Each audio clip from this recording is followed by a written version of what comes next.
Ne t'inquiète pas mon amour, on va vivre tous les jours comme la dernière fois. On a du mal, on a mis sortant comme inséparable. Depuis que tu es à moi, Kachwa, Nanazo Kachwa, Banda Kumayanga, Nanazo Kachwa, Kachwa. Depuis que tu es à moi, Nanazo Kachwa, Baba, Nanazo Kachwa, Banda Kumayanga, Nanazo Kachwa, Kachwa. L'autoroute, ah bébé, vu qu'on est mariés, nos ex nous disent, laissons-la, nos jalouses. T'es le moteur de ma vie, je me sentirais perdu sans toi, ah maman. Je suis content que tu sois à moi, baby. Là où tu iras, on ira. Mon animal, un ami s'auto comme inséparable. Depuis que tu es à moi, Kachwa, Nanazo Kachwa, Banda Kumayanga, Nanazo Kachwa, Kachwa, Nanazo Kachwa. Depuis que tu es à moi, Nanazo Kachwa, Mama, Nanazo Kachwa, Banda Kumayanga, Nanazo Kachwa, Kachwa, Nanazo Kachwa, Nanazo Kachwa, Mama, Nanazo Kachwa, Banda Kumayanga, Nanazo Kachwa, Mama.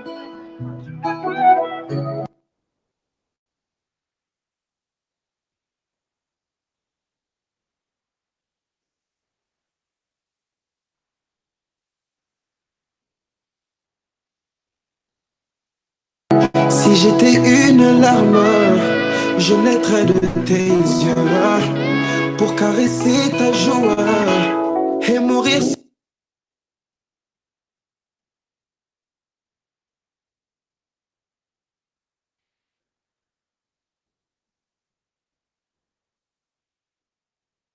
Hello there, welcome to Black Otfa Network, media for the 21st century. With me, your host CALMIE, and this is the Black Otfa Network. This is the Black Otfa Network, sorry. And this is the African Diary Show. And on the African Diary Show is where we get to talk about a lot of matters affecting Africa, the challenges that Africa has gone through, the achievements of Africa, of course, and also trending topics that are happening in Africa. So today we are going to focus on the security of our kids in school, or rather the security of the security of our kids in different learning institutions here in Kenya, because this is something that is happening on a daily basis. We are losing a lot of people due to insecurity, and of course the police have been briefed on what's happening, or rather the police have been briefed on what is affecting the students. That is the state of security around learning institution has proven to be falling on a daily basis, and a few attempts to, of course, restore peace in this learning institution are taking place, but we find that the thugs in learning institution have gone a step ahead, and major killings are taking place on a daily basis. So with that and more stories, we're going to also focus on stories like the Jomo Kenyatta International Airport strike, which did happen 2 days ago, and also going to take a look at the Uganda politician who happened to destroy boreholes because the people didn't vote for him. So for more of that, just stay tuned to Black Otfa Network, and remember to keep me to keep our lives, of course, our lives interesting by giving out your feedback, giving out your comments regarding the issues we are going to talk about. I am your host, KALMIE, and thank you once again. So far on our live chat, I have Nish LA. Nish LA has said, peace and love, Black Hot Fire family. Yes, peace and love to you too back, Nish. Thank you for joining me here on the live chat. This live chat wouldn't be more interesting if you didn't join me here. So once again, thank you. I'm going to start with this important issue. It's something which is affecting our students here, and the security of a lot of learning institutions in Africa, especially in Kenya, has proven to be to not be accommodative for our students. And you know, as a parents back at home, they believe that when they're sending you to go study in schools, that is places far away from them, they do believe that your security will be catered for by the learning institution, or also by the learning institution liaising with the police to ensure that you as a student, your learnings, or rather your studies, are not interrupted by anything. So the picture that I've shared with you is of, she was a first year student by the name Tabitha. She happened to go clubbing, of course, partying during weekends. You know, the tendency of students going to hang out with friends and so on. So it did happen that on her way back from the club, she was abducted by men, and of course her friends didn't. Okay, a lot of stories have come up regarding why she went missing and why she was found dead. But the story is that some men took her forcibly and they tried to steal from her. And of course, you wouldn't like to give away your gadgets easily, because acquiring a gadget is hard in the first place. So of course, she resisted, and the next day after hitting the headlines of her missing, of course, posts were placed everywhere, implying that she is a missing person. But sadly enough, she was found in Juja. Juja is here in Kenya, Nairobi, whereby we have the Jomo Kenyatta University of Agriculture and Technology. It's a big learning institution that deals with engineering, that is. But of course, other faculties have been introduced in the institution. So rest in peace to Tabitha Mbita, and her parents are still fighting for justice. And it's so sad that the people who are behind her killings are not apprehended till now. So we're still waiting and wishing that the Kenya police will do something, will look into this matter, because we're losing a lot of students. The security in Juja, it's so bad. And also recently we've had 2 cases whereby a man was escorting the girlfriend back to her place, and they were also attacked by thugs. And these thugs, they are armed with sharp objects. They are also armed with guns. And as an individual, when you are attacked by such, it's so hard for you to protect yourself. So the gang happened to stab the boy, and but at least he didn't die. He was rushed to Thika level 5, whereby he was receiving medication. And the girlfriend was also, she was almost attacked, but thanks to her screams, the public got to get out for their rescue, and at least one thief was burned to death. So that's a step that the public has taken in trying to ensure peace for the people in Juja County. So the story here is, or rather the question today here is, how safe are your students in their learning institution? We've had cases of also students involving themselves in drug related businesses, and apart from the drug related businesses, they have also involved themselves in activities which at the end of the day they do put their lives in danger. And the police are supposed to take this into consideration and look into matters of what the students are doing during their free time. So that's what happened on Juja, and we just do hope that the government of Kenya, because in the news headlines recently, we've had a lot of cases regarding people who have been killed and their bodies have been dumped in Juja. So I think Juja has become to be a place whereby the security of Juja is quite wanting. So the government should look into that and ensure that the welfare of the student, the security of the students, and also the security of the Juja fraternity as a whole is also looked into. So we're still waiting for that, and I'll share with you a few pictures of the students whom we've lost during these past few years. And all these students, we've lost them due to them being stabbed by thieves who are stealing from them. Actually, I remember a time last year, January, whereby my neighbor was, he happened to come back from, I think he'd had a sleepover at a friend's place. Now he was coming back. On knocking at our gate for like 10 minutes, that's when the thieves did ambush him, and he did lose his hand because of the machete which was used to cut him. So it's quite a risky place to be in Juja, and students have gone out to the streets to protest for losing their loved ones to the gangs in Juja. And of course, over the few days, the police are patrolling Juja, and we do hope that by them patrolling, they'll get to apprehend the people who are disturbing the peace of Juja. So I'm going to share with you a few pictures of the students who have fallen into the bad hands of thieves, and that they have lost their lives as a result to that. And before that, remember to join me on the live chat here on Blackout Fire Network, which is media for the 21st century.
Welcome back to Black Fire Network, media for the 21st century. So it happened that we've lost a lot of people due to them being attacked by robbers and thugs in Juja County. And most of this, the prey happens to be students of that Juja learning institution, especially during examination time. Also, that's whereby you find a lot of students moving from, of course, one house to another in search for notes, in search for past papers for that entire time. And of course, a lot of students, they do put their work in the electronic gadgets as phones and also laptops.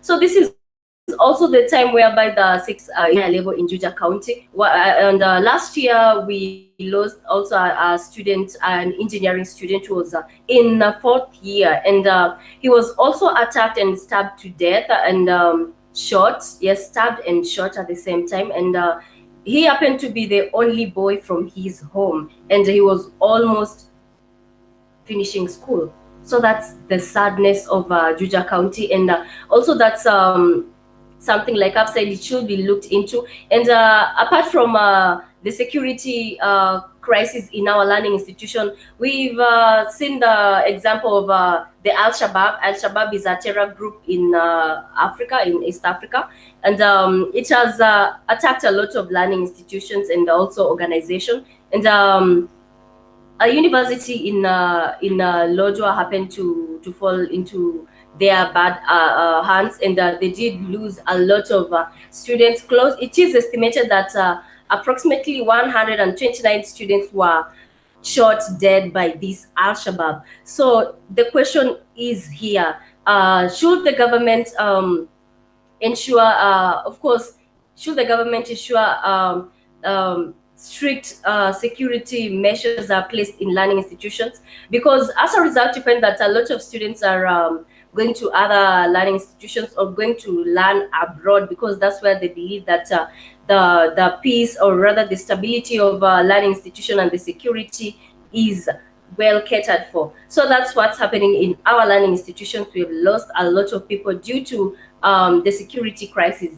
Back to your comments, Nish, LA, you're saying that if people don't feel safe, they will stop going to school or travel elsewhere to go. That's very, very true. I do concur with you, Nish, because that's the same statement whereby I've said that you find students moving out of their learning institutions here in the country and going to study abroad or in other countries, because that's where they do believe that peace will prevail in the learning institution that they are chosen. Away from the security crisis in our learning institution, we do hope that the government will take into consideration, because the outcry is so loud, we are losing a lot of people. I'll take you to Uganda. Well, there's madness in Uganda, whereby we have this politician by the name Patrick Okuma. Patrick Okuma has brought the Ugandan people to an astonishing level, whereby everyone is just shocked by what he did. He went an extra mile. This man, Patrick Okumu, happens to be an MP from Uganda, and to be precise, he comes from Nebi municipality. Yes, whereby he has been their MP for quite a long time. Now, during the elections in Uganda, Mr. Patrick Okumu, because he's no longer a member of the parliament, he decided to, of course, the elections were carried out, and he didn't do very well in the election. He lost his seat to someone else, and it's so, I mean, it just got into him that he decided to destroy all the boreholes he had created, or all the boreholes that have been of course, made during his time as an MP.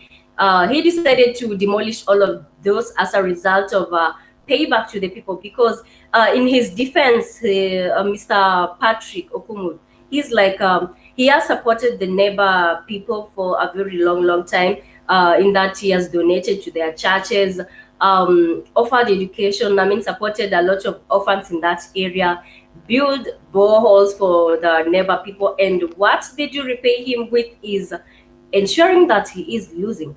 And of course, the Neba people, when they were interviewed, their defense was that they have not seen any contribution by Mr. Patrick Okumu, and if he has done any contribution, it's not the way he is exaggerating it to be something so big. So to what extent have our political leaders gone into when when they do lose in their post elections? And also we have the tendency of our politicians here in Africa, when they do lose in post-election, if they had given you a car, if they had given you a property, or if they had, of course, promised you something good, good like catering for your kids' education, your welfare, and so on, they tend to withdraw this because they haven't won.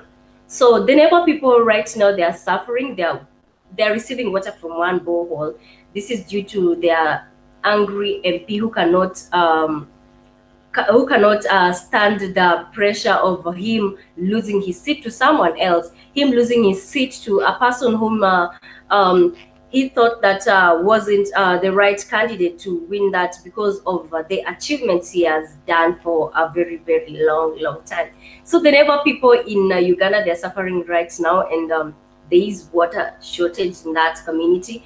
We are yet to see if this new politician they did elect, if he'll come to their rescue. We're yet to see that. But with politics is just a dirty game, and of course they're not sure whether they'll receive water. And pleadings to this the MP who did lose, that is Patrick Okumu, pleadings with him by the public to restore back the boreholes he had demolished. They just did fall to deaf ears because he is an angry man, and as they do say, you cannot talk to an angry man, and you cannot also reason to an angry man. So that's the sad story of the neighbor people in Uganda. I'll share with you the picture of this unique man. Let me just say he is unique because he can't stand losing an election whereby he did think that he deserved to win that no matter what, because he has been helping the neighbor people.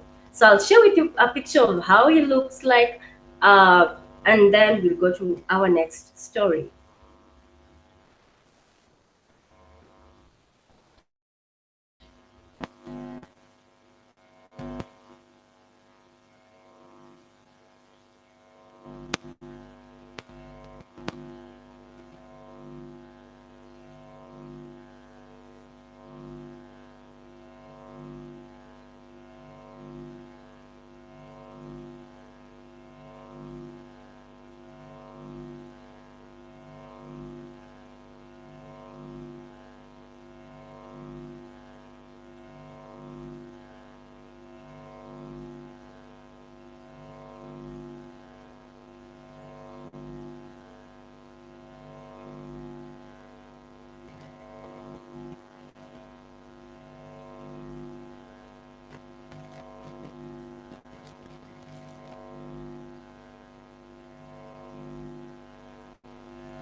Yeah, so I'm sorry to have skipped this fast, but I had to share with you.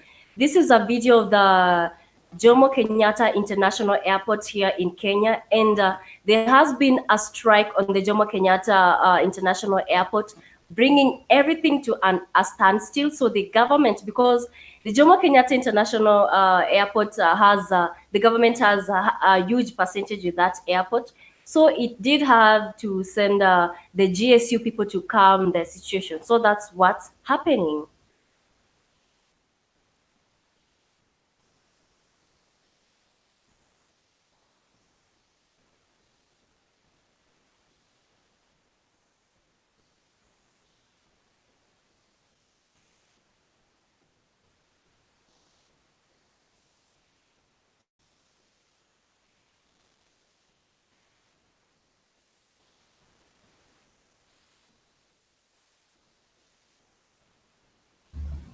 Welcome back to our live. This is Black Fire Network, media for the 21st century. Now, there has been drama on the Jomo Kenyatta International Airport.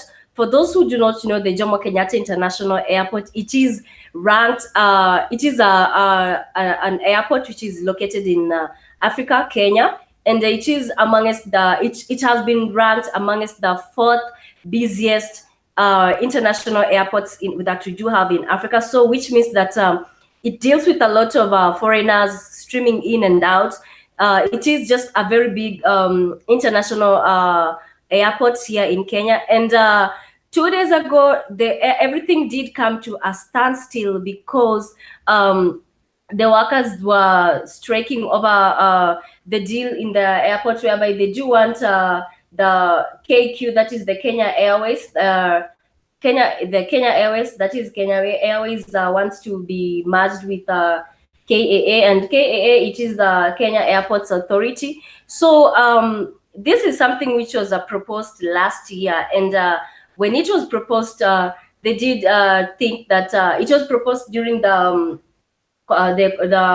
aviation, the Africa Aviation Conference, which was held in Kenya in Mombasa, and in the proposal, it was expected to contribute a huge percent, of course, to the airline, but this didn't come to take place because KQ, that is the Kenya Airways, owns planes in that airport. So which means that in other countries, when a company owns the planes, then it is considered that they will take over the management. But now this is the case which is happening in Jomo Kenyatta International Airport, whereby KQ wants to take management over Jomo Kenyatta International Airport. It wants to merge with the Kenya Airports Authority, but the workers are not taking this lightly because they have been used to be under the Kenya Airports Authority for a very, very long time. Now, when they received the news of this going to be changed, or rather changes going to take place in the airports, they didn't take it well. So that's why they did put down their tools. Work had come to a standstill. It was just chaos, but luckily no number has been reported of any casualties so far. So that's a good step at least. But of course, business has been wasted, and it has not put Kenya on a very good map globally, because this is an airport whereby we have a lot of people who do fly in and out of the country using the Jomo Kenyatta International Airport. And I've told you that this airline the government has huge percentage in this airline. Of course, the case here is not the workers were not striking because of low salary, because in Kenya, in Jomo Kenyatta Airways, the workers they are guaranteed, of course, their salary is guaranteed every month, and of course, the workers there, they don't receive notices of telling them that their work is temporarily or something like that. But of course, their working duration, it is guaranteed in that institution. But now the case here is that when the merging of KQ, that is the Kenya Airways, with the Kenya Airports Authority was brought forward, the workers didn't take it lightly. And we've had different comments from our politician, and they're trying to say that these workers who had participated in this strike, of course, they branded them as they're branding them as thieves, and they haven't looked into the pleas of their workers. And the council that stands for the rights of workers under the COTU leader, that is Francis Atoli, he has come forward to say that every worker has a right to strike, because this was a peaceful demonstration. No person was hurt. And he also goes ahead to say that it is, of course, their right to strike against any changes that they feel that will affect them in the future.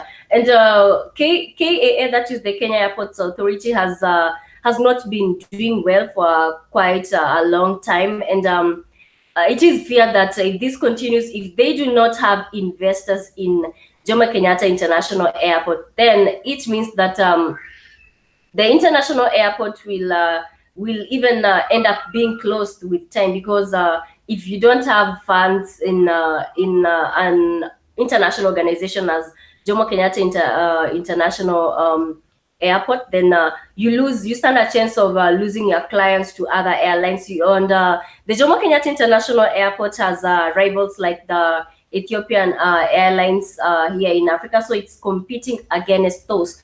So let's take a look on what triggered this, and of course we'll take a look on certain views and comments which have been brought about by certain leaders in Africa. So we have the former Kiambu governor, that is William Kabogo. He's says that the standoff of Jomo Kenyatta International Airport was very bad for the country, and I concur with him, because this is an institution, or rather an organization, which is known worldwide. We've had I think it was last year, whereby JKA also did make it to hit the headlines when it introduced direct flights from Kenya to London. Yes, it also did make such headlines, and JKA has been known to make headlines over the news, but the strike one, we wasn't ready.